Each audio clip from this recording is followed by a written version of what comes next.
नमस्कार, आप देख रहे हैं प्राइम टीवी। मैं हूं आपके साथ आरती तिवारी। वक्त हो चुका है प्राइम डिबेट का, जहां उत्तर प्रदेश में उपचुनाव के ऐलान हो चुके हैं। देश का सबसे बड़े राजनीतिक सूबे उत्तर प्रदेश में उपचुनाव होने हैं।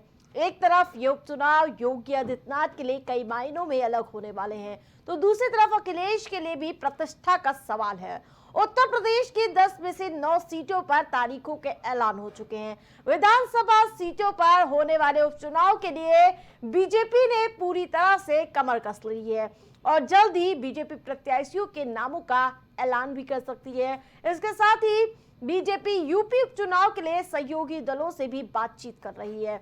उत्तर प्रदेश में 10 में से 9 विधानसभा सीटों पर उपचुनाव होने हैं, लेकिन जो मिल्कीपुर सीट है, जो हॉट सीट मानी जा रही थी, वो फिलहाल के लिए अभी वहां पर उपचुनाव के ऐलान नहीं हुए, जिसको लेकर कहीं ना कहीं सत्ता पक्ष हो या विपक्ष हमलावर नजर आ रही है। अयोध्या की मिल्कीपुर विधानसभा सीट पर उपचुनाव के ऐलान न होने पर समाजवादी पार्टी, कांग्रेस लगातार हमलावर नजर आ रही, जिस प्रकार से भारतीय जनता पार्टी से कहीं ना कहीं चुनाव आयोग के ऊपर ठीकरा फोड़ती हुई नजर आ रही। 2022 के चुनाव में सीट में भारतीय जनता पार्टी के उम्मीदवार रहे पूर्व विधायक बाबा गोरखनाथ की ओर से हाईकोर्ट में दायर याचिका पेंडिंग होने का तर्क दिया गया और इसे लेकर समाजवादी पार्टी और कांग्रेस ने बीजेपी के खिलाफ मोर्चा खोल दिया है। मोर्चा खोलते हुए चुनाव आयोग पर निशाना साधा है। सपा प्रमुख अखिलेश यादव ने सोशल मीडिया प्लेटफॉर्म एक्स पर शायराना पोस्ट करते हुए कहा कि जिसने जंग टाली है समझो उसने जंग हारी है। तो वहीं पहले समाजवादी पार्टी के उन लिस्ट को आपको दिखाते हैं जिन 6 सीटों पर समाजवादी पार्टी ने प्रत्याशियों के ऐलान कर दिए है और उसके साथ साथ आपको बता दें कि किन वजहों से ये 10 सीटें खाली हुई है, उसके समीकरण पहले आपको दिखाते हैं। कराल विधानसभा सपा से विधायक अखिलेश यादव सांसद बने, सीट खाली हो गई। वहीं कटहरी सीट सपा से विधायक लालजी वर्मा सांसद बने, सीट खाली हुई। कुंदरकी से सपा से विधायक जियाउर रहमान सांसद बन गए, सीट खाली हुई, जिसकी वजह से सीसामऊ से सपा से विधायक इरफान सोलंकी की सदस्यता रद्द हो गई थी, जिसकी वजह से सीट खाली हुई। गाजियाबाद विधानसभा बीजेपी से विधायक अतुल गर्ग सांसद बने, सीट खाली हो गई। खैर विधानसभा से बीजेपी से विधायक अनूप प्रधान सांसद बने, सीट खाली हो गई। मीरापुर विधानसभा रालोद से विधायक चंदन चौहान सांसद बने, सीट खाली हो गई, जिसकी वजह से फूलपुर विधानसभा बीजेपी से विधायक प्रवीण पटेल सांसद बने, सीट खाली हो गई। मधवा विधानसभा बीजेपी से विधायक डॉक्टर विनोद कुमार बिंद सांसद बने, सीट खाली हुई। तो वहीं उन सीटों के बारे में आपको दिखाया है जहां पर सपा ने अपने प्रत्याशियों का ऐलान कर दिया है। करल से तेज प्रताप यादव, सीसामऊ से नसीब सोलंकी और उसके साथ साथ आपको बता दें कि 6 वो सीटें होंगी जिस पर समाजवादी पार्टी ने अपने प्रत्याशियों का ऐलान कर दिया है। फूलपुर से मुस्तफा सिद्दीकी, कटहरी से शोभावती वर्मा, मजवा से ज्योतिबिंद, मिल्कीपुर से अजीत प्रसाद। यानी कि आपको बता दें कि जिस प्रकार से नामों का ऐलान हो गया उसके बाद से कहीं ना कहीं सियासी पारा हाई हो चुका है, जहां आपको बता दें कि मिल्कीपुर सीट पर समाजवादी पार्टी हो या फिर उत्तर प्रदेश से मुख्यमंत्री योगी आदित्यनाथ काफी दिलचस्पी दिखाते हुए नजर आ रहे थे। मुख्यमंत्री ताबड़तोड़ दौरा करते हुए नजर आ रहे, लेकिन जब तारीखों का ऐलान हो रहा होता है उस दौरान जब 9 सीटों पर ऐलान कर दिया जाता है और मिल्कीपुर सीट पर सस्पेंस बना रहता है, तो उस सीट को लेकर विपक्षी दल सीधे तौर पर निशाना साधते हुए नजर आ रहे हैं। जिस प्रकार से आपको बता दें कि मिल्कीपुर सीट पर समाजवादी पार्टी हो या फिर बीजेपी यानी कि एनडीए इस सीट को लेकर काफी हॉट मान रही थी और काफी तैयारियां की जा रही थी। जिस प्रकार से आपने देखा होगा कि मुख्यमंत्री योगी आदित्यनाथ ताबड़तोड़ दौरा करते हुए नजर आ रहे थे और इतनी बड़ी सीट यानी कि मुख्य सीट की जिम्मेदारी खुद सूबे के मुख्यमंत्री योगी आदित्यनाथ पर हो तो वो सीट का अंदाजा आप लगा ही सकते हैं। जिस प्रकार से मुख्यमंत्री योगी आदित्यनाथ अयोध्या में जमावड़ा लगा के इसके साथ साथ अयोध्या में पैठ जमाते हुए ताबड़तोड़ रैलियां कर रहे थे और उपचुनाव की जंग पर ज्यादा चर्चा के साथ हमारे साथ पैनलिस्ट भी जुड़ चुके हैं। उनका परिचय आपसे करा देती हूँ। श्याम सलोने वशिष्ठ भारतीय जनता पार्टी से हमारे साथ जुड़ चुके हैं। यस जी समाजवादी पार्टी से हमारे साथ जुड़ चुके हैं। तो वहीं हरिनाथ उपाध्याय हमारे साथ कांग्रेस पार्टी से जुड़ चुके हैं। सबसे पहले श्याम सलोनी जी आपके पास आऊंगी। जिस प्रकार से मिल्कीपुर सीट काफी हॉट मानी जा रही थी, जिस प्रकार से मुख्यमंत्री योगी आदित्यनाथ ताबड़तोड़ दौरा करते हुए नजर आ रहे थे और जब चुनाव आयोग तारीखों का ऐलान करता है तब वो कई कारण देता है इस सीट पर चुनाव ना होने का। श्याम सलोनी जी। मेरा आपके सभी दर्शकों को प्रणाम, नमस्कार। मिल्कीपुर विधानसभा सीट, वहां हमारे गोरखनाथ जी ने जो याचिका दायर की थी वो उन्होंने इस सीट उनके वकील के माध्यम से हाईकोर्ट में दी है और याचिका वापस ली है। अब ये चुनाव आयोग का विषय है क्योंकि भारतीय जनता पार्टी 10 विधानसभाओं पर उपचुनाव 100% जीतने जा रही है और ये एक विधानसभा जो मिल्कीपुर किसी वजह से थोड़ा सा असमंजस में है, लेकिन मैं जहां तक समझ रहा हूं इस सीट पर चुनाव होगा। आप एक दिन का थोड़ा इंतजार करिए, संभवतः कल शाम तक परसों सुबह तक इसका माननीय उच्च न्यायालय से कोई फैसला आ जाएगा और चुनाव आयोग। लेकिन सवाल कई है क्योंकि मुख्यमंत्री ताबड़तोड़ दौरा कर रहे होते, बीजेपी इस सीट को जीतने के लिए रणनीति बना रही होती है, लेकिन चुनाव आयोग की तारीखों का ऐलान होता है तब पता चलता है कि वहां पर एक याचिका डाली गई थी, वो भी आपके पूर्व सांसद की पूर्व विधायक की ओर से। अखिलेश यादव ने तो कह दिया है कि जिसने जंग टाली है समझो उसी ने जंग हार गई है।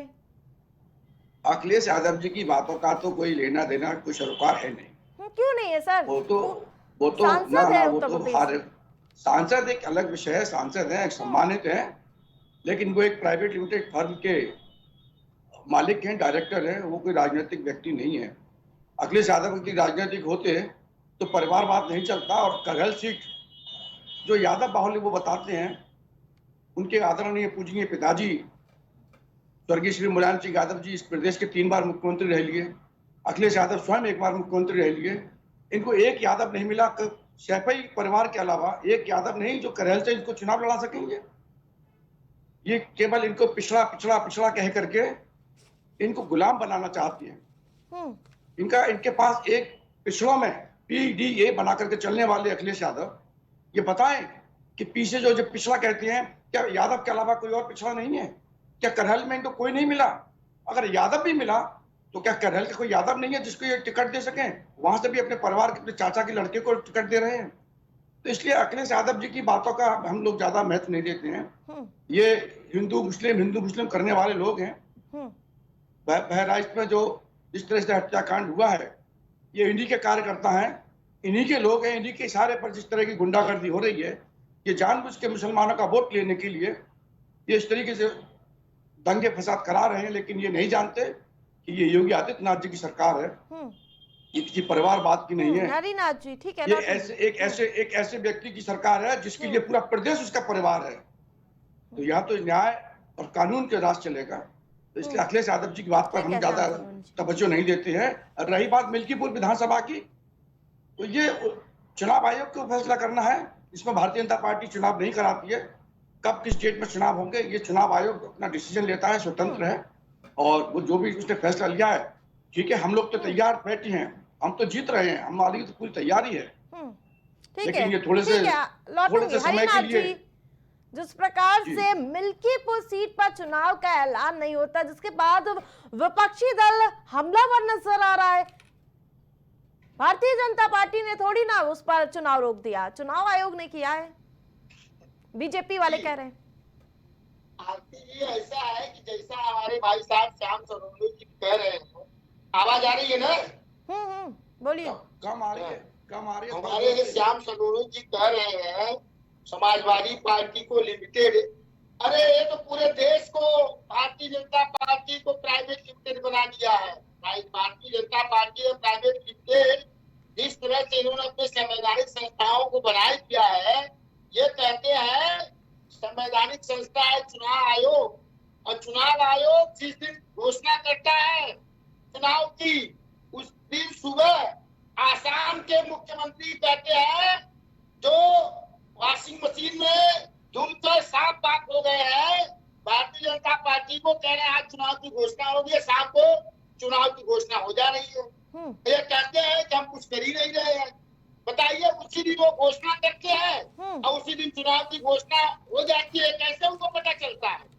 ये प्राइवेट लिमिटेड बना चुके हैं सभी संवैधानिक संस्थाओं को, ईडी, सीबीआई और चाहे चुनाव आयोग हो। हम सीधे कहते हैं चुनाव आयोग जिस तरह से इनके इशारे पर काम कर रहा है, बताइए मिल्कीपुर में जब चुनाव की घोषणा होती है 9 जगह, एक जगह नहीं होती है, सबको पता चलता है कि वहां पर तो कोई पिटिशन दायर है। अब बताइए, ऐसे तो आप जो है सीतामऊ में भी जो समाजवादी पार्टी के विधायक थे सोलंकी जी, इरफान सोलंकी जी, वो भी पिटिशन डाले हुए हैं। इनको मिल्कीपुर में सीधे हाथ दिखाई दे रही है, ये सोच रहे हैं कि बाकी जगह चुनाव हो जाए, हम अपना देखते हैं क्या परिणाम आता है, उसके अनुसार हम मिल्कीपुर में चुनाव कराएंगे। नहीं, लोकसभा में जिस तरह से इंडिया गठबंधन में वो सीट जीत गई, इनका जो राम मंदिर पर जो हवा बना रहे थे भगवान राम के नाम पर, वो जो है इनका हवा प्राप्त हो गया। अब जैसे श्याम सिलोनी जी कह रहे थे, हम तो कुछ कहना नहीं चाहते थे, बहराइच ये कहते थे कि हमारे राज्य में दंगे होते नहीं है। हाँ, होते नहीं है तो कैसे हो गए भैया? आप लोगों ने करवाया है। एक निरीह ब्राह्मण जो गरीब ब्राह्मण था, उसकी हत्या का पाप आप पर लगेगा। वहाँ पर न आपने पुलिस फोर्स रखा, न आपने आपकी पुलिस ने और आपकी सरकार ने वहाँ पर जब वो निकल रहा था माँ दुर्गा जी का, उस समय आपने सतर्कता नहीं बरता और इसको होने दिया गया। हम तो कह रहे हैं काल जीते निकलवा लिया जाए, जो है राम गोपाल मिश्रा जी का और जो दूसरा पक्ष है अब्दुल हमीद का, ठीक है, निकलवा दिया जाए। देखिए अभी साफ हो जाएगा ये दंगा किसकी कारगुजारी रही है। और जब दंगे हो गए, लग रहा है इंतजार कर रहे थे, उपचुनाव की घोषणा तुरंत हो गई। ये कहीं कहीं महाराष्ट्र में सांप्रदायिक विकल्प करना चाहते हैं, उत्तर प्रदेश में करना चाहते हैं, झारखंड में करके चुनाव इसी तरह से जीता जाता है। लेकिन अब की बार जनता इनको जवाब जरूर देगी। श्याम सलोनी जी, समाजवादी पार्टी तो कह रही है राम के नाम पर वोट नहीं मिला, तो उनको राम के नाम के चंदे पर आप लोगों ने हाथ साफ कर दिया। समाजवादी पार्टी राम को मानती कब है? समाजवादी पार्टी ने राम को माना होता, ये राम के दर्शन करने गए होते। ये गए क्या?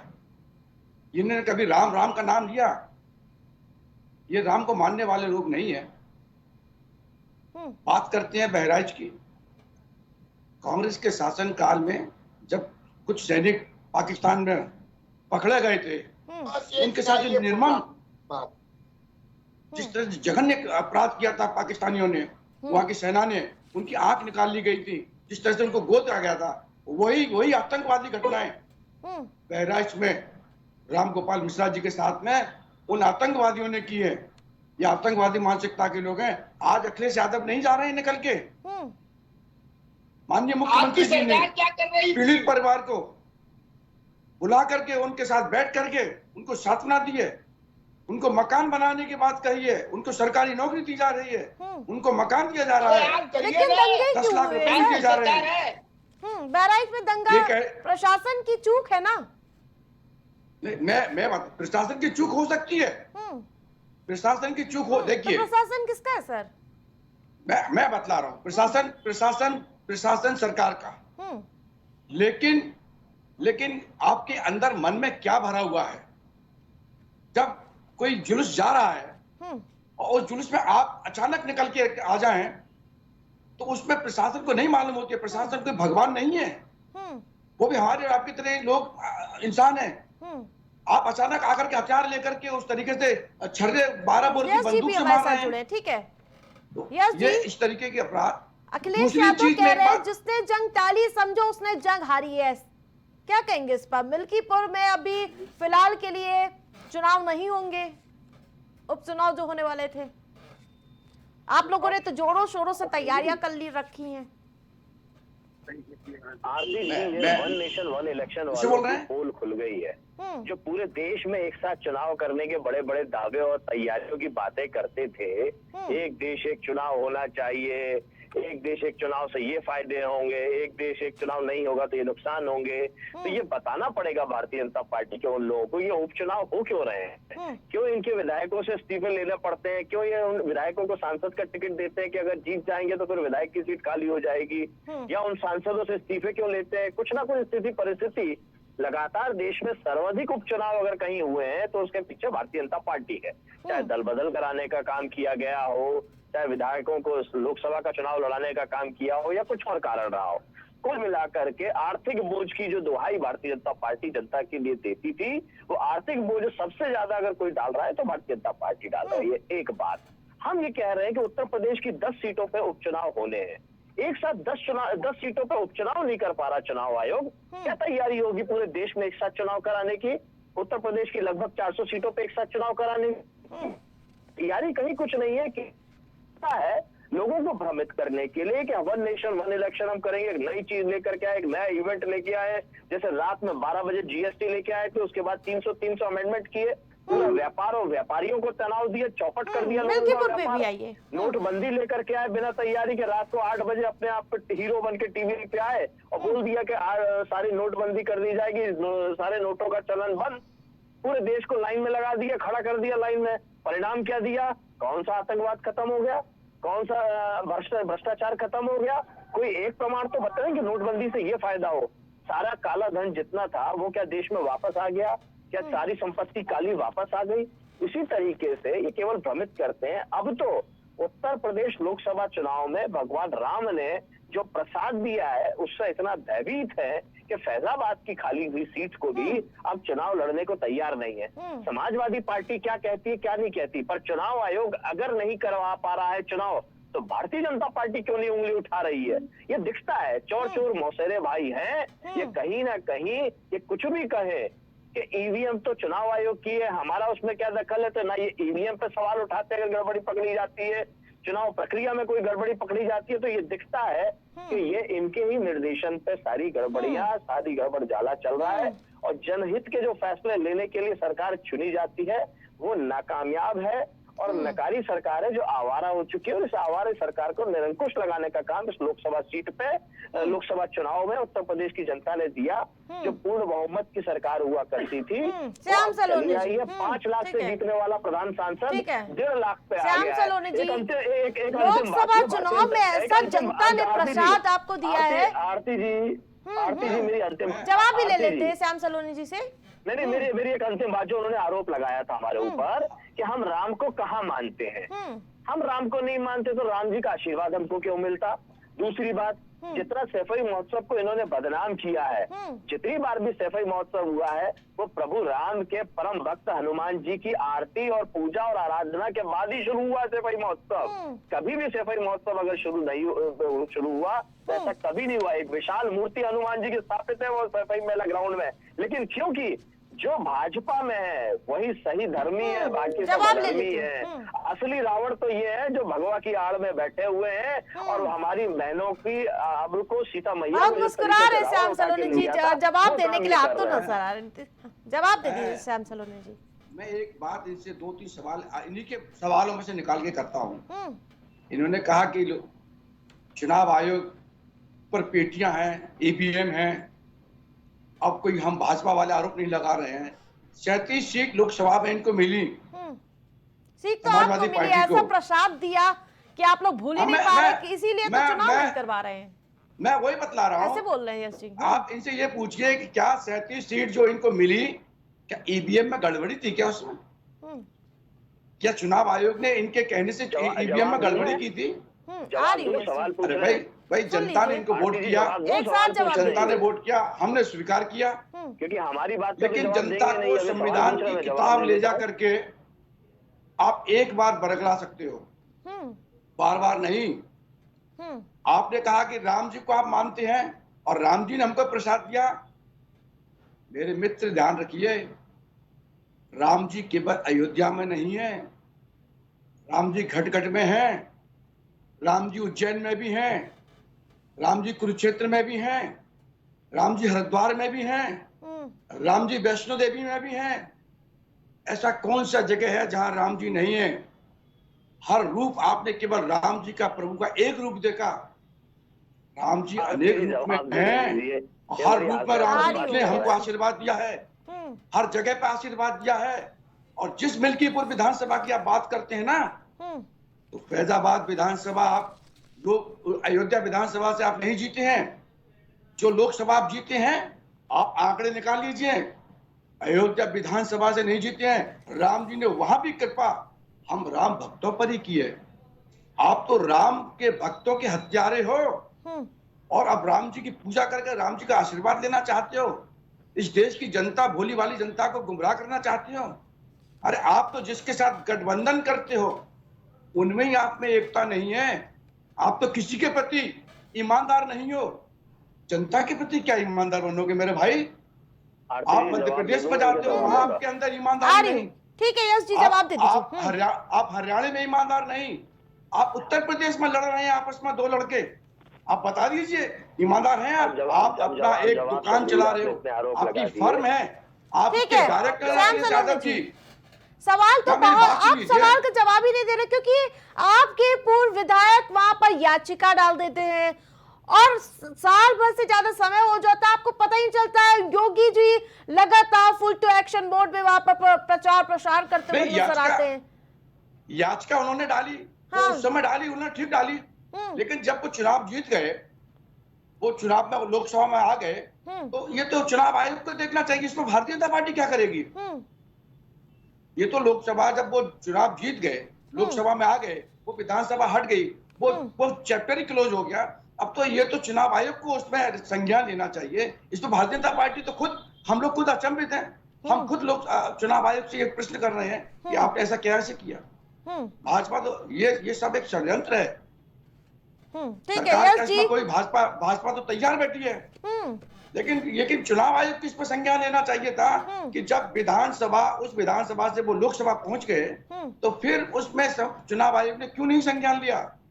उनको संज्ञान लेना चाहिए था, उन पर एक्शन लेना चाहिए था। ये चुनाव आयोग की गलती है। भारतीय जनता पार्टी आज भी तैयार है, और जब भी चुनाव होगा, अभी 9 विधानसभा और आने वाले समय पर, और हो सकता है इसी चुनाव के साथ मिल्कीपुर विधानसभा भी भारतीय जनता पार्टी 10 की 10 उपचुनाव जीतेगी। ये मैं आपसे लिखित में दे सकता हूँ। ठीक है यश जी, जवाब दे दीजिए। वो खुद ही अचंभित है कि क्यों नहीं चुनाव हो रहा है। आरती जी, बड़ी हास्यास्पद बात है। अभी राम जी को लेकर के जो ये बात कह रहे थे, और जब मैंने जवाब दे दिया हनुमान जी का, तो ये कहने लगे कि राम जी केवल अयोध्या में नहीं है, राम जी तो वैष्णो देवी में भी है, राम जी तो यहाँ भी है, राम जी तो वहां भी है। तो भैया अयोध्या में दर्शन करने की दुहाई क्यों दे रहे हो फिर? राम जी तो कड़कड़ में, जहाँ जिसको मानना है मान लेगा। आपके अयोध्या में दर्शन करने से ही राम जी को मानने वाले लोग रहेंगे। तो आपने तो पहले दिन और दूसरे दिन खुद ही ने जनता के दर्शन पर प्रतिबंध लगाया था।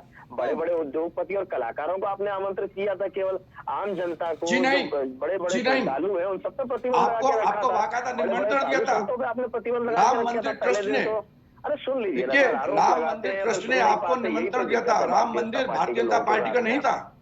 अच्छा, अब आपको राम मंदिर ट्रस्ट ने निमंत्रण किया, आपने उस निमंत्रण को ठुकरा दिया। गड़बड़ करके तो काम नहीं चल पाएगा। अखिलेश यादव जी ठुकरा दिया। या तो मेरी दर्शकों को या तो मेरी बात सुनने दीजिए, या अपना जवाब देते आप सवाल पे। अब जब आपकी बात का जवाब दे रहा हूँ तो दर्शकों को सुनने दीजिए। चैनल का समय खराब मत करिए दर्शकों का। तो अब ये जो राम जी की बात करते हैं, राम जी का मंदिर जिस तरीके से उसमें पहली बारिश में ही पानी चूल्हे लगा, हनुमान जी की मूर्ति खंडित हो गई तो मोबाइल ले जाने में प्रतिबंध कर दिया, ये सब दिख रहा है। और बराबर जो ये लोग आरोप लगाते हैं हमारे ऊपर कि हमने राम भक्तों पे गोली चलाई, तो सुप्रीम कोर्ट के आदेश से जो भव्य राम मंदिर निर्माण हुआ और राम मंदिर ट्रस्ट बना, तो इन्होंने जिनको राम मंदिर ट्रस्ट का अध्यक्ष बनाया है, मिश्रा जी को, वो उस समय गृह विभाग के प्रमुख सचिव हुआ करते थे जब श्रद्धेय मुलायम सिंह जी मुख्यमंत्री थे, और जिस समय गोलीकांड हुआ। उनका कहना ये कि उपद्रवी, मेरे शब्दों को ध्यान रखिए, कौन कह रहा है? राम मंदिर निर्माण ट्रस्ट का अध्यक्ष कह रहा है, जिसको प्रधानमंत्री नरेंद्र मोदी जी ने बनाया है। वो ये कह रहे हैं कि उपद्रवी उपद्रव कर रहे थे अयोध्या के अंदर, लॉ एंड ऑर्डर की स्थिति खराब हो रही थी, इसीलिए लोकल एडमिनिस्ट्रेशन ने, एसपी कलेक्टर का निर्णय था, ये सीएम हाउस से निर्णय नहीं लिया गया कि उपद्रवियों के ऊपर गोली चलाए। जब उपद्रवियों ने अति कर दी, उपद्रव ज्यादा किया, तब हमें मजबूरी में गोली चलवानी पड़ी। वो एसपी कलेक्टर का स्वयं का निर्णय था। ये समाजवादी पार्टी नहीं कह रही है। प्रभु राम मंदिर निर्माण ट्रस्ट का जो अध्यक्ष है नितेंद्र मिश्रा जी, वो कह रहे हैं, जो पीओमा में भी रहे हैं और जिनका रिटायरमेंट पार्टी स्वयं नरेंद्र मोदी जी ने करी थी। तो सवाल करें अयोध्या में जाकर के उनसे कि क्यों गोली चलाने वाले के समय आप गृह सचिव थे और ऐसे व्यक्ति को आपने निर्माण समिति का अध्यक्ष बना के रखा हुआ है। अगर वो आपके अयोध्या में राम भक्तों के गोली चालन में सम्मिलित था तो उस हिसाब से तो आप भी वही दोषी हुए उस बात के। दूसरा सवाल इन्होंने कहा कि हम तो चुनाव आयोग से सवाल पूछ रहे हैं। मैं इनका धन्यवाद देना चाहता हूँ।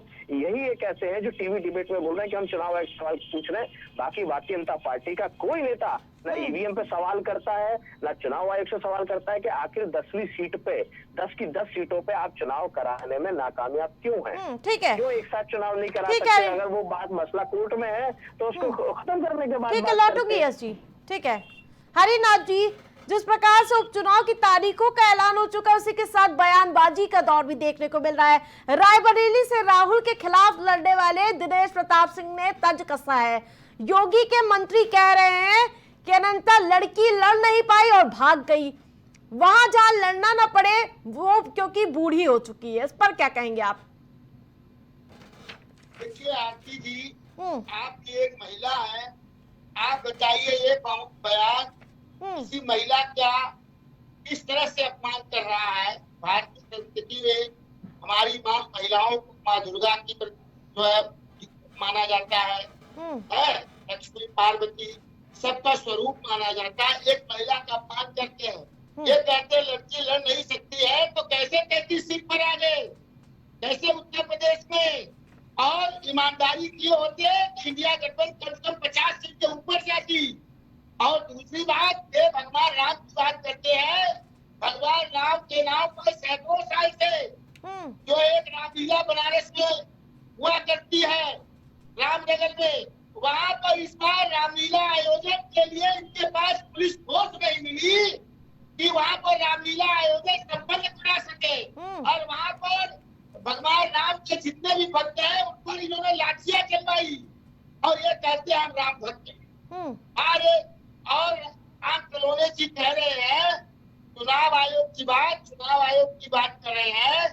आप बताइए, मिल्कीपुर का चुनाव वहां के नतीजे को पता चला, न उत्तर प्रदेश के निर्वाचन आयुक्त को पता चला कि यहाँ पर चुनाव क्यों टाला जा रहा है।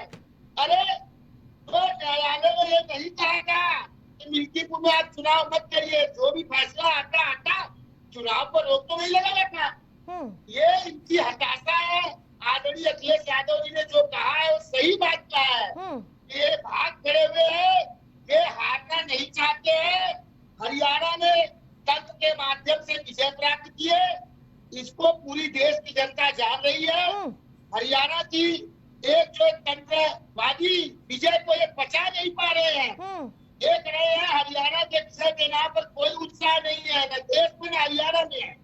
जम्मू कश्मीर का चुनाव पूरी तरह हार गए और आगे आने वाले जितने भी उपचुनाव हैं और विधानसभा के चुनाव हैं, सब जगह, चाहे महाराष्ट्र का हो, चाहे झारखंड का हो, चाहे उत्तर प्रदेश का उपचुनाव हो, ये पूरी तरह से हारने जा रहे हैं।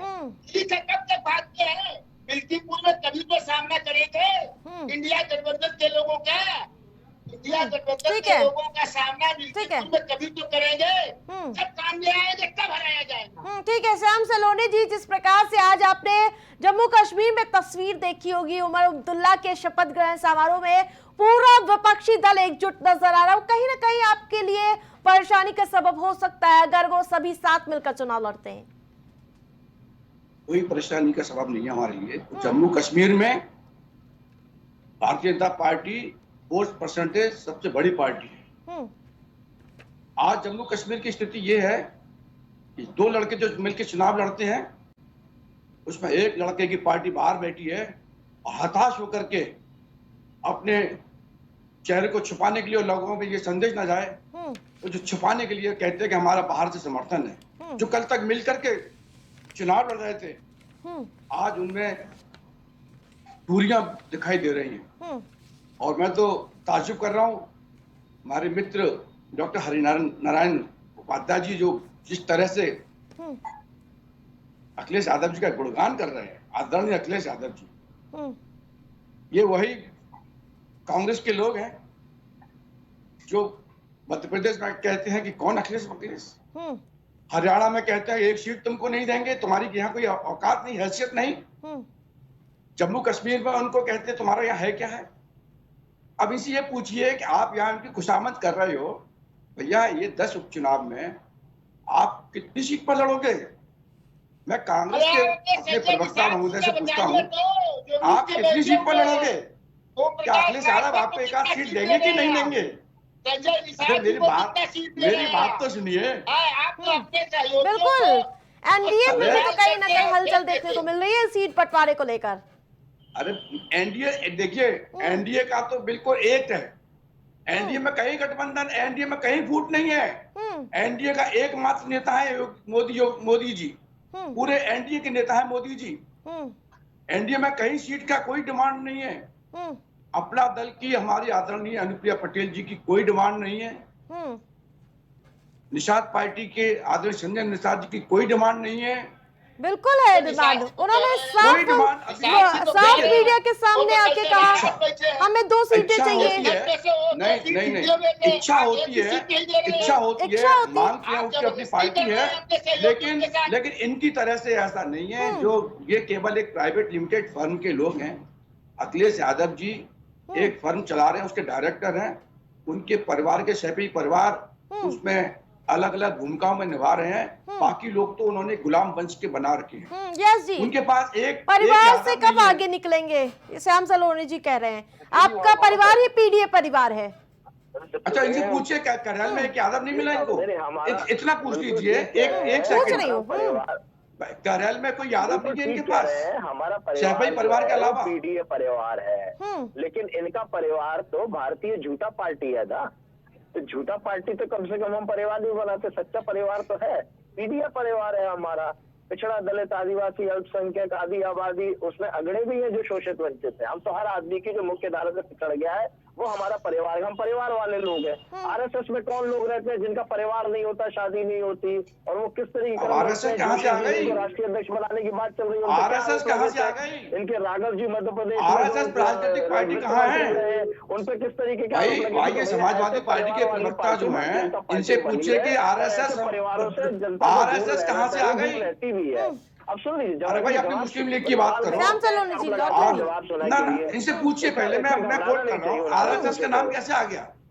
आरएसएस का नाम कैसे आ गया? यस जी, आरएसएस चुनाव लड़ती है क्या? आरएसएस ने कोई चुनाव लड़े? आरएसएस का राजनीतिक पार्टी है? अरे क्या बातें कर रहे हो? ये मोदी जी आप चुनाव पर बात करिए। देश की जनता आपको नकार चुकी है मेरे भाई, उत्तर प्रदेश की जनता आपको नकार चुकी है मेरे भाई। फिर आरएसएस में आ गए, कब आ गए भगवान जाने, कौन सी डिग्री कब ले ली, उसके बाद सीधे आपके भारतीय जनता पार्टी में संगठन मंत्री के रूप में थोप दिए गए।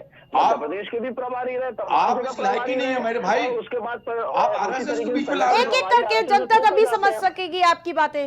सुनिए ना, ये सवाल कर रहे हैं, सुनते नहीं है। ईवीएम पे इन्होंने सुनिए कि आप सवाल के सवाल नहीं कर पा रहे। अखिलेश यादव जी ने आप बताइए कि कार्यालय में कोई यादव मिला कि नहीं आपको? जीत के ईवीएम पे ही प्रतिबंध लगाएंगे। सवाल आपसे हो रहा है कि कार्यालय एक एक करके श्याम सलोनी जी अपनी बारी में आप पूछिए ना, आरएसएस को कैसे लेके आ रहे हैं? अब ये सवाल है कि कार्यालय में पूछ रही हूँ, परिवार, ठीक है, जवाब तो देना दीजिए उनको। जवाब ही नहीं सुन पाते हैं, केवल आरोप जवाब है ही नहीं भाग इनके पास। जाते हैं। फिर बिल्कुल बोलिए यस जी। तो इनको शहबाई परिवार के अलावा दूसरे यादव बताइए। घबरा गए आरएसएस परिवार से, आरएसएस की सफाई दे। जब आपका आरएसएस से लेना देना नहीं तो काय को सफाई दे रहे हो आरएसएस से? वो आरएसएस हमारी हिंदुओं की, अरे श्याम सलोनी जी आऊंगी, लौटूंगी, आपसे भी जवाब लूंगी। हिंदुत्व की बात करती है, इसलिए हम सफाई दे रहे हैं। आरएसएस हमारी हिंदुओं की शान है। की बात करती है, वो तो कह रही है कि ब्राह्मणों ने जाति बनाई, जातियों से खतरा हो गया। कोई नहीं, ये सब आपकी मनगढ़ंत बात है, ऐसा मत किया। मोहन भागवत कौन है? आरएसएस प्रमुख है, हमारे प्रमुख है, आरएसएस प्रमुख है। गंदी चीजें ब्राह्मणों ने बनाई, मोहन भागवत कह रहे हैं, तो यह ब्राह्मण समाजों को क्यों अपमानित करने का काम कर रहे हैं? कोई कहाँ अपमानित किया? कहाँ अपमानित किया उन्होंने? अरे ठीक है, ब्राह्मण को किसी ने आपको अपमानित RSS नहीं से किया क्या है, लेना ब्राह्मण को देना? अपमानित आपको किया RSS से केवल कोई लेना अखिलेश देना यादव नहीं जी है। ने। तो आरएसएस में झंडा नहीं फहराया, राष्ट्रध्वज नहीं फहराया, ऐसे गंदे संस्थान की बातें क्यों करनी है आपको? हमें कहने अरे दीजिए, आप हमें कहने अपनी दीजिए। भैया इस तरह की बयानबाजी बताइए, नहीं। आप करेल से ला रहे हो कि नहीं? आप आरएसएस जैसे पवित्र संस्था को आप बोल रहे हो, आप इसके अब लायक ही नहीं पवित्र बोलने के। अभी आप कह रहे तो उससे कोई लेना देना नहीं है हमें। अब पवित्र हाँ तो हो वो गई, हमारी हिंदुओं की काली टोपी वो हमारे पहनने हिंदुओं की वाला आन बान सरकार शान, जो मैं कभी बोल रहा हूँ हाफ ना। चड्डा पहन ले, कभी फुल चड्डा मैंने पहन ले, आपको स्वदेशी कहा ना कि जागरणवादी चलाए आरएसएस के हमारे हम स्वदेशी हिंदुओं की चलाएंगे, आन हाफ बान पैंट और शान फुल है। पैंट, क्या एक-एक हमारे देश की करके संस्कृति का हिस्सा है? ऐसे नहीं। जब भी देश पर आपदा आई है, आरएसएस के स्वयं सेवकों ने उस आपदा में बढ़ चढ़ कर हिस्सा लिया है। वो हिंदू हो या मुसलमान, किसी पर भी आपदा आई होगी, आरएसएस के स्वयं सेवकों ने बढ़ चढ़ कर हिस्सा लिया है और उस आपदा से उनको निकाला है। आप कैसी बातें करते हो? आप आरएसएस के पहले आइए ना, आप शाखा में आइए, आप आरएसएस की शाखा ज्वाइन कीजिए। आदमी से प्यार आरएसएस में बोलने से पहले मेरे ठीक भाई है। आरएसएस पर बोलने से पहले आप आरएसएस पे एक शाखा एक बार ज्वाइन कीजिए, आप देखिए, आप समझिए आरएसएस क्या चीज है। जब भारतीय जनता आरएसएस का क्या अखिलेश यादव जैसी आपको खुश करने के लिए आप एक private limited Samajwadi party firm को खुश करने के लिए आप क्या अनर्गल बातें कर रहे हैं? आप नॉर्मल एक बात बता दीजिए कि करहल विधानसभा में यादव परिवार सैफी के अलावा कोई करहल का व्यक्ति मिलेगा आपको? क्या करहल विधानसभा से कोई यादव चुनाव लड़ देगा? बस इतना जवाब दे ठीक है, दीजिए। ठीक है हरिनाथ जी, जिस प्रकार से महाराष्ट्र में भी चुनाव है होने वाले हैं, ठीक है, आरती जी, आप लोग आरती जी, एक एक करके अगर बयान अपनी बातें रखेंगे तो हमारी जनता भी सुनेंगी। नहीं तो पहले इनको जवाब देने का सलीका सिखाइए। सत्ता में है, जवाब तो नहीं, आप क्या जवाब दिखाएंगे? आप आरएसएस की बात कर रहे हैं, आप बोल ही नहीं पा रहे हैं। आपसे पूछा क्या जा रहा है? आप जा कहाँ रहे हैं? हम तो हर आप सवाल से कौन सी जवाब दे रास्ते रहे में चल हैं, रहे हैं? सवाल से भाग रहे हैं, आप हर सवाल से भाग रहे हैं। हम किसी सवाल से नहीं भाग रहे हैं, हम इसी जनता के बीच में, और यही जनता हमको बार बार लेके आ रही है। आप हर बार ठीक है। कहते हो कि आप हर बार ठीक चुनाव है। हारते हो क्योंकि जनता आपको निकाल रही है। ठीक है। आप हर विधानसभा को हारते हो, हर प्रदेश में हारते हो, और ठीक है, आप एक केवल फर्म बन के रह गए हो, एक ठीक छोटी है सी फर्म है श्याम आपकी, सलोनी जी, और ठीक आप है, राजनीतिक पार्टी कहते हो अपने आप को। ठीक है, लौटूंगी। कमाल है।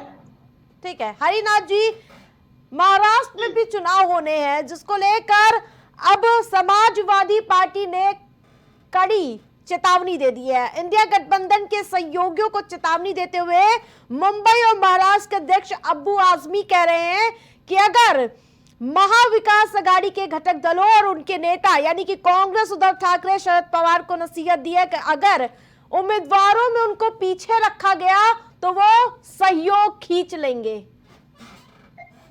ऐसा है आप इसकी कोई चिंता मत करिए, हमारे यहाँ कोई सहयोगी पीछे रहेगा तब ना, किसी को पीछे नहीं रखा जाएगा। कहाँ सर, हरियाणा और जम्मू कश्मीर में सबको अपने पीछे करके अकेले राह पर चल पड़े थे आप लोग। सुनिए, हरियाणा की आप बात करें, आदरणीय अखिलेश यादव जी चुनाव न लड़ने का निर्णय कर लिया था, नहीं तो भाई की सीट तो मिलती गठबंधन में। लेकिन अब तो सीधी चेतावनी दे दी गई है। और आज की बैठक में राहुल गांधी, अखिलेश यादव एक साथ नजर आ रहे थे, कहीं ना कहीं मंथन का दौर देखने को मिला था। तो शीर्ष नेता अखिलेश यादव जी है और हमारे राहुल गांधी जी है, ये दोनों लोग में एकदम बहुत ही मत एकदम समान मिल रहा है, बत्ती मिल रहा है, बत्ती मिल रहा है, विचार भी मिल रहा है, और इन लोगों का एक ही उद्देश्य है भारतीय जनता पार्टी को उखाड़ने। आप जैसी बात कह रहे, हरियाणा की बात मत क्या करिए आरती जी, ये हरियाणा में कहीं जीते हैं, ये तंत्र जीता है, इनका तंत्र जीता है, तंत्र जीता है, पूरी देश की जनता जान रही है। हम लोग स्वतंत्र हैं, इनके तंत्र महाराष्ट्र, झारखंड, उत्तर प्रदेश चुनाव में न जीतने पाए और लोकतंत्र की विजय हो, जनता जिसको चाहे वही विजित हो। यहाँ की भारतीय जनता पार्टी और चुनाव आयोग के चाहने से खुश न हो, हमें इस पर ध्यान देंगे। दूसरी बात, आरएसएस की बात आती है तो श्याम सलोनी जी बौखला जाते हैं। आरएसएस के एजेंडे में पिछड़ा कहाँ है, दलित कहाँ है, महिला कहाँ है, आदिवासी कहाँ है उनके एजेंडे में, मुस्लिम कहाँ है बताइए, ईसाई कहाँ है, सिख कहाँ है, ये बस नाम आरएसएस रखते हैं राष्ट्रीय स्वयंसेवक संघ। राष्ट्र को तोड़ने का सभी के काम एजेंडे में है। आरएसएस के जो सेक्रेटरी मंत्री होते हैं कहीं न कहीं देश में भारतीय जनता पार्टी पदाधिकारी बनते हैं, वही विचार लेकर आते हैं, वही भाजपा में लागू करने का प्रयास करते हैं। ये कहते हैं यहाँ कोई जाति ही नहीं है। फिर कहते हैं कि जाति हजारों साल तक किसी उच्च वर्ग ने कुछ दलित जातियों का शोषण किया है, तो दोनों बातें कहाँ से हो जाती है? जब राहुल गांधी जी कहते हैं जातिगत जनगणना की बात, तो आरएसएस बीजेपी कहती है कोई जाति ही नहीं है भारत में, ये जाति को तोड़ने की बात करती है। अरे हम जाति को स्वाभिमान जगाने की बात करते हैं, जाति को भागीदारी देने की बात करते हैं, पिछड़े दलित गरीब आदिवासी इनके हक की बात करते हैं। आपको देना ना पड़े तो वहाँ पर कोई जाति नहीं है। जहाँ पर अपने एजेंडे से चुनाव करना हो तो कहते हैं सभी जाति एक हो जाए। अरे एक हो जाएंगे, उनको भागीदारी दे दीजिए, अपने आप एक हो जाएंगे। आप भागीदारी तो दीजिए। जब संघ प्रमुख बनाना होता है तो कोई पिछड़ा नहीं मिलता, कोई दलित नहीं मिलता है। और जब हक देने की बात होती है, जवाब ले लूं। इन्हें लोगों को आप हक देने की बात करते हैं। जब हिंदू में पिछड़े दलित अल्पसंख्यक आदिवासी अपने अधिकार की बात करते हैं तो आप कहते हैं बटो मत, एक होकर रहो। अरे एक कैसे रहेंगे? आप हिंदुओं में दलित पिछड़ा के नाम पर जाति को लड़ाएंगे। कहीं दंगा फसाद करवाना हो तो ब्राह्मण गरीब के लड़के आपको मिलेंगे निशानों पर चढ़ाने के लिए। नेताओं के लड़के कहीं नहीं जाते हैं। दंगे फसाद में आज तक हमने देखा जो भारतीय जनता पार्टी के नेता हैं अपने लड़कों को विदेश में भेजते हैं पढ़ने के लिए, और हमारे देश के गरीबों को नारा लगाने के लिए पढ़ने नहीं देते हैं। ठीक है, कौन ले जाएगा? जवाब ले लेती हूँ। मोदी कौन करेगा? ठीक है, रोजगार की बात नहीं करेंगे। आप बताइए, जवाब भी ले लेते हैं। ठीक है, मृत्यु हुई है, आज उसको रोजगार दिए होते तो उसकी मृत्यु नहीं होती। वो इनके एजेंडे में नहीं फंसता। ठीक है श्याम सलोनी जी, ठीक है, जवाब दे दीजिए। हरिनाथ उपाध्याय जी से जरा पूछिए डॉक्टर प्रणब मुखर्जी कौन थे? ये परिचित है डॉक्टर प्रणब मुखर्जी साहब से, हमारे देश के राष्ट्रपति रह चुके हैं। बिल्कुल, सब जानते हैं। ये परिचित है उनसे। उन्होंने आरएसएस के लिए क्या बोला था और वो कांग्रेस पार्टी के क्या थे? किसी पिछड़े के नाम बताइए जो संचालक रहा हो और वो उपाध्याय जी, नाम तो बताइए। उपाध्याय जी सुन लीजिए अब। उपाध्याय जी सुन लीजिए। आप ही की पार्टी की थी प्रतिभा पाटिल। प्रतिभा पाटिल जी ने कितनी तारीफ की थी। जो संघ में गया है ना, जिसने संघ में जाकर के देखा है उसने संघ की तारीफ की है। संघ कोई आप चलिए धन कमाने वाली संस्था नहीं है आपके तरीके से। उपचुनाव पर बात करते हैं, आरएसएस को डिबेट नहीं रखी मैंने आज। अब उपचुनाव पर आ जाइए। मैं आपको बतला चुनाव पर ही बात ये डिबेट को भ्रमित करेंगे क्योंकि ये हर जगह से चुनाव हारती है। जनता ने इनको नकार दिया है। जनता तो बार बार मैंने इसी चैनल पर इन्हीं हरिनाथ उपाध्याय जी के साथ पिछले डिबेट में जब हरियाणा चुनाव चल रहा था मैंने कहा था कि हम स्पष्ट बहुमत लेकर के हरियाणा में आएंगे। ये तब भी हमको दोष दे रहे थे और ये हरियाणा की जनता पर विश्वास नहीं कर रहे थे। जनता बहुत जागरूक है। मैंने तब भी कहा था कि आपके गुंडे, मैंने कहा था कि हरियाणा में इनके गुंडे किसान के रूप में जो गए थे, किसान को बदनाम इन्होंने किया था। और उत्तर प्रदेश के उपचुनाव में मैं फिर बोल रहा हूँ, मेरी बात को रिकॉर्ड कर लीजिएगा, आपके पास रिकॉर्ड रहेंगे। उत्तर प्रदेश के उपचुनाव में हम 10 के 10 विधानसभाओं को जीत रहे हैं और अच्छे मार्जिन से जीत रहे हैं। चुनाव तो पहले 10 सीटों पर हो श्याम सलोनी जी। 10 पर होगा, 10 पर ही होगा। ये भी नोट कर लीजिए, 10 पर ही होगा। ठीक है, 2 दिन बाद होगा। ठीक है, ठीक है हरिनाथ जी, यस जी मालूम है। इसी से देख लीजिए ये प्राइवेट लिमिटेड किसको। ठीक है हरिनाथ जी, ठीक है श्याम सलोनी जी, फिर ये ईवीएम पर रोना रोएंगे। यस जी, ये ईवीएम पर रोना रोएंगे। लेकिन हरिनाथ उपाध्याय जी से आरती जी, हरिनाथ जी से एक सवाल ले लीजिए कि ये उत्तर प्रदेश के चुनाव कितनी सीट पर लड़ेंगे? ठीक है, कितने सीट पर चुनाव लड़ेंगे इतना पूछ तो लीजिए इनसे। ठीक पूछ लूंगी मैं। ठीक है, ठीक है, यस जी, यस जी, यस जी, आपको आवाज मिल पा रही है? हाँ मैं सुन पा रहा हूँ आपकी बात। बिल्कुल, जवाब दीजिए। देखिए ये मुझे इनकी बातों पे बड़ी हंसी आ रही है। ये कह रहे हैं कि ईवीएम का रोना रोएंगे। जितना इनकी भाषा में, इनकी शब्दावली में अगर मैं बात करूं श्याम जी की, जितना ईवीएम का रोना भारतीय जनता पार्टी ने रोया है किताब छाप के, उसका किताब का विमोचन इनके बड़े नेता लालकृष्ण आडवाणी जी ने किया, किताब सांसद ने लिखी जो प्रवक्ता भी हैं नरसिम्हा राव जी, ठीक है।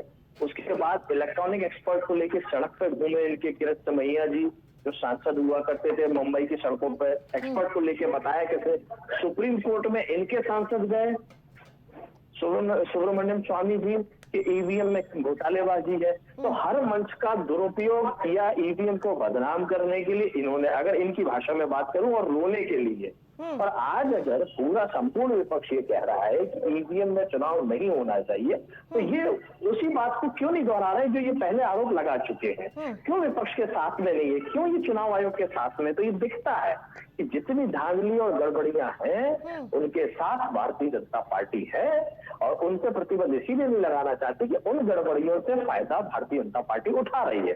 जो आरोप स्वयं पहले भारतीय जनता पार्टी लगा चुकी है, हम उन्हीं बातों को दोहरा रहे हैं। वीवीपैट लेकर के भारतीय जनता पार्टी की सरकार आई, और इसीलिए आई कि चुनाव में निष्पक्षता हो, लेकिन वीवीपैट की गिनती नहीं कराना चाहती भारतीय जनता पार्टी। तो जो आर्थिक बोझ वीवीपैट का लगभग 13,000 करोड़ का या और भी उससे अधिक का जनता के बोझ पे आया, और उसकी गिनती नहीं करना चाहती भारतीय जनता पार्टी, और ना चुनाव आयोग के इस निर्णय के खिलाफ खड़ी है। तो यानी अपने द्वारा लाई हुई चीज पे भी इन्हें विश्वास नहीं है, और जिस चीज का ये विरोध करते थे आज विरोध करने की हिम्मत भी नहीं है इनकी। तो ये जो दोहरे रवैये समय समय पे भारतीय जनता पार्टी के होते हैं, ये दिखता है कि गड़बड़ियों के सहारे से सिर्फ जीत रहे हम। माननीय अखिलेश यादव जी ने लोकसभा में स्पष्ट कहा है कि हम ईवीएम से चुनाव जीत के आए जरूर है, लेकिन हम ईवीएम से जीत के ईवीएम पे ही प्रतिबंध लगाएंगे, क्योंकि देश के, दुनिया के अधिकांश देशों ने मतपत्र पे ही चुनाव लड़ना सीख लिया है। इलेक्ट्रॉनिक किसी भी डिवाइस को लेकर के अब चुनाव नहीं हो रहे हैं अधिकांश बड़े लोकतांत्रिक देशों। ठीक है, ठीक है हरिनाथ जी, लास्ट कमेंट।